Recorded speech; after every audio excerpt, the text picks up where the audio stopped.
Me llamo Clara y tengo 24 años.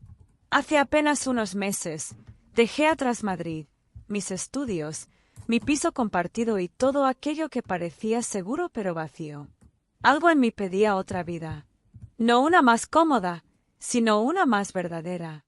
Así fue como terminé en Sevilla, en una callecita empedrada del barrio de Santa Cruz, frente a una puerta de madera pesada con el cartel descolorido que decía «Juguetes artesanales M. del Álamo».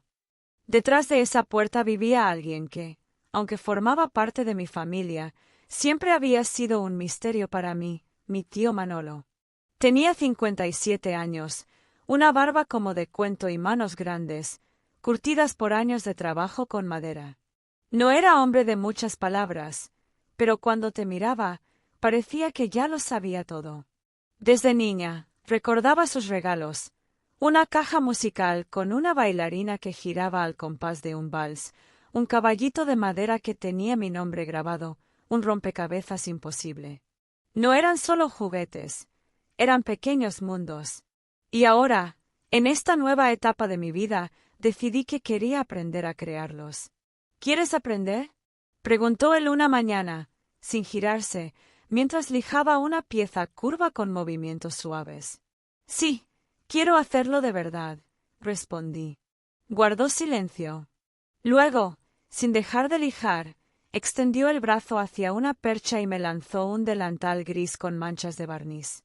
Entonces empieza por ponértelo. Así comenzó todo.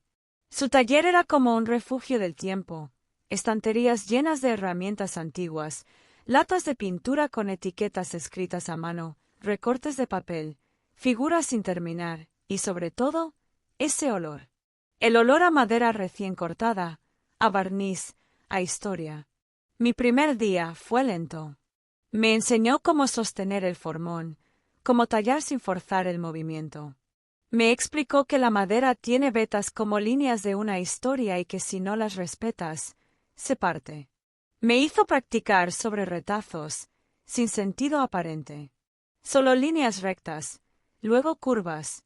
Al principio, mis dedos eran torpes, y me frustraba. No luches contra ella, me dijo. Escucha lo que quieres ser. Pasaron semanas, y cada día me perdía en ese mundo silencioso donde los sonidos eran otros: el rasgueo del serrucho, el zumbido de la lija, el crujido de la madera cediendo poco a poco.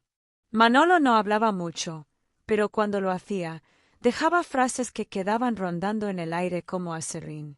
A veces se ausentaba durante horas. Me decía simplemente: «Tengo que salir. Tú sigue». Y yo me quedaba sola en ese santuario, escuchando mi respiración, el tic-tac del reloj viejo, el crujir de la madera al moverse con la humedad. Una de esas tardes, mientras él no estaba, terminé mi primera figura completa, un pequeño zorro de cola esponjosa. No era perfecto, pero era mío. Lo puse sobre la mesa, y al regresar, él lo vio sin decir nada. Lo tomó en sus manos, lo giró con lentitud, y tras una pausa murmuró: «Ahora ya sabes que puedes». Esa noche no dormí. Había algo en mí que había cambiado. Tal vez era la forma en que el mundo se volvía más claro cuando usaba las manos, o como por fin sentía que no necesitaba nada más. No lo sé. Pero algo nació allí, entre el polvo y la luz cálida del atardecer entrando por la ventana alta. Empecé a ir todos los días. No por obligación, sino porque lo necesitaba. Aprendí a usar cada herramienta, a mezclar colores, a dar expresividad a los rostros pequeños de madera. Jugábamos con mecanismos sencillos para hacer girar ruedas, mover brazos, tocar notas. Y aunque el trabajo era duro, me sentía liviana. Una tarde, mientras lijaba la base de una caja musical, vi una foto antigua colgada en la pared del fondo. Era de una mujer joven, con un vestido blanco y el cabello recogido. La miré por unos segundos, intrigada. Cuando Manolo notó mi curiosidad, se acercó y simplemente dijo: «Ella también hacía juguetes». Nada más. No pregunté. Pero desde ese día, sentí que en ese lugar vivía algo más que madera, vivían recuerdos. Historias no contadas. Secretos. Y yo, sin saberlo, ya era parte de ellos. El tiempo en el taller no se medía en relojes, sino en figuras terminadas, cortes bien hechos y tintes que secaban al sol. Habían pasado varias semanas desde que hice mi primer zorro de madera, y ahora mis manos ya no temblaban al tomar la gubia. Manolo lo notaba. No lo decía, pero lo sentía. Una tarde, llevé 3 juguetes terminados a una pequeña feria artesanal en el centro de Sevilla. Eran animales musicales, un oso que giraba al ritmo de una cajita, una tortuga con ruedas y un pájaro que movía las alas con una cuerda. Los coloqué con timidez en una mesa prestada, sin esperar mucho. Y, sin embargo, antes de que terminara la tarde, los 3 se habían vendido. Una niña abrazó la tortuga como si fuera un tesoro. Esa noche, al volver al taller, con las manos vacías y el corazón lleno, le conté a Manolo. Me escuchó en silencio. Luego, alzando la vista desde una figura que tallaba, dijo con voz tranquila: «Empiezas a sentir el material. Ya no es solo técnica. Es instinto».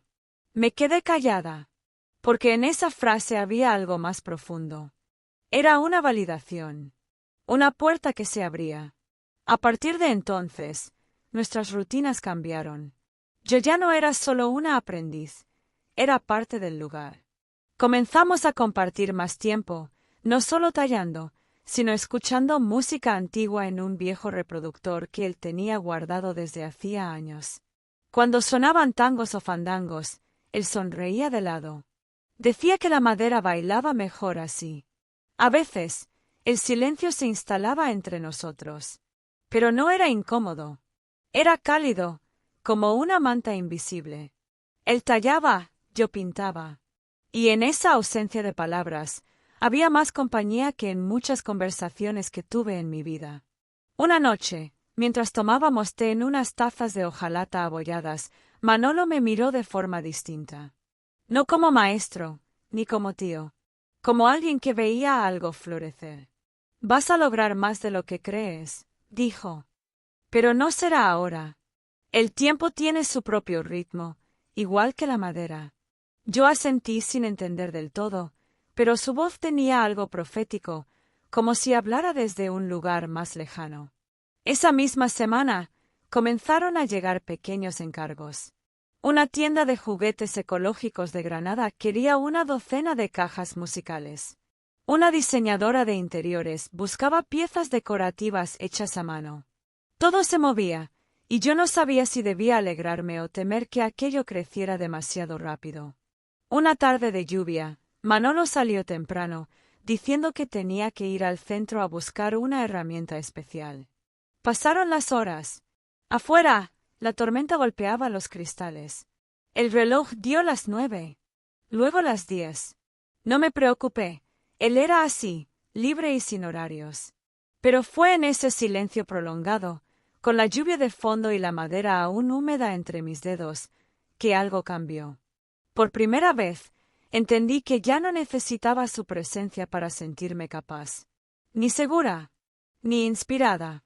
Estaba sola, sí, pero no perdida.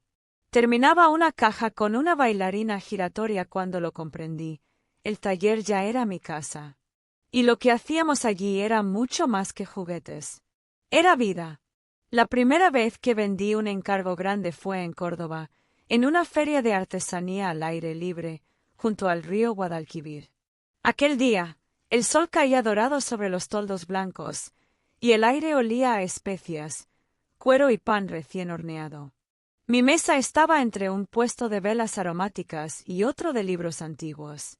Coloqué mis creaciones con cuidado, marionetas articuladas, cajas musicales, animales que giraban con mecanismos simples. Todo hecho con calma, con alma. Los curiosos pasaban, miraban, sonreían. Algunos preguntaban por precios, otros simplemente tocaban los juguetes como si despertaran recuerdos. Un niño de ojos verdes se quedó mirando un tren de madera y no se movió hasta que su padre se lo compró. Esa imagen me acompañaría por días. Fue en medio de ese flujo constante de gente que lo vi por primera vez. Un hombre, tal vez de unos 40, se detuvo frente a la mesa. Alto, con barba corta y una expresión entre concentración y ternura. Observaba mis piezas sin prisa, como si las leyera. Tomó una caja musical con un ciervo en la tapa y la giró con cuidado. —¿Quién es el maestro? —preguntó con tono neutro. —Yo —respondí, con una voz que no sabía si era mía. Él alzó las cejas con sorpresa y asintió, sonriendo de lado. —Pues le felicito. Estas piezas tienen carácter. Como si quisieran decir algo. No supe qué contestar. Él dejó la caja suavemente sobre la mesa y se fue. Pero volvió. Al día siguiente. Y al otro. Se llamaba Diego. Diseñador gráfico, aficionado al trabajo manual. Tenía algo sereno, como si caminara por la vida sin apuro. A veces traía café o té en un termo. Otras, simplemente aparecía, se sentaba en una silla plegable junto a mí y ayudaba a montar la mesa. Nunca preguntó demasiado, pero escuchaba con atención. Yo hablaba poco. No por timidez, sino porque sentía que las palabras, a veces, estorbaban. Y él lo entendía. A veces pasábamos horas sin decir casi nada, y sin embargo, todo parecía estar dicho. Manolo, al enterarse, no dijo nada. Solo murmuró una frase que aún recuerdo. No tengas miedo de hacer las cosas a tu manera. Los pedidos aumentaban. Una tienda de juguetes en Valencia quería una línea exclusiva. Un canal de artesanos me invitó a grabar un vídeo sobre el proceso. Pero yo seguía pensando en lo esencial, que cada pieza saliera con sentido, no como producto, sino como historia. Algunos meses después, abrí un pequeño taller en Córdoba. Nada grande, una habitación con luz natural, un banco de trabajo, estanterías de madera y ese olor que ya era parte de mí. Diego ayudó con la pintura, cargó cajas, instaló ganchos. Nunca preguntó por qué lo hacía, ni qué éramos nosotros. Simplemente, estaba. Llamaba a Manolo una vez por semana. Las llamadas eran breves. —¿Qué hiciste hoy? —preguntaba él. —Un dragón que gira con una cuerda. —¿Y tú? —Un carrusel. Lento, pero firme. Eran nuestras conversaciones. Como si aún compartiéramos el mismo banco de trabajo. Una noche, mientras terminaba una caja de música con forma de estrella, Diego apareció en la puerta. No tocó. Solo entró, como siempre. —¿Hay trabajo? —preguntó, con esa media sonrisa suya. Le tendí un pincel. —Siempre hay. Si se hace con alma. Él se sentó a mi lado, tomó la estrella y empezó a barnizarla sin hablar. Afuera, el cielo era de un azul profundo, y el taller estaba en silencio, pero no solo. Sentí, de pronto, que todo tenía sentido, las piezas, las ferias, los silencios, incluso las pérdidas. Fue entonces cuando sonó mi teléfono. El número de Manolo. Contesté, sonriendo. Pero no era su voz. Era la de una mujer. —Clara, soy Carmen, la vecina de tu tío. Siento tener que decirte esto. El pincel se me cayó de la mano. Diego me miró, pero yo ya no lo veía. Solo escuchaba fragmentos. Hospital. Urgente. Complicación. No respondió. Colgué sin saber cómo. Me quedé sentada, con la madera aún fresca en mis dedos, y el corazón, en otra parte. Gracias por vivir esta historia con nosotros en Diario de Amor. Suscríbete, dale like y no te pierdas los próximos capítulos donde el deseo y el destino vuelven a cruzarse.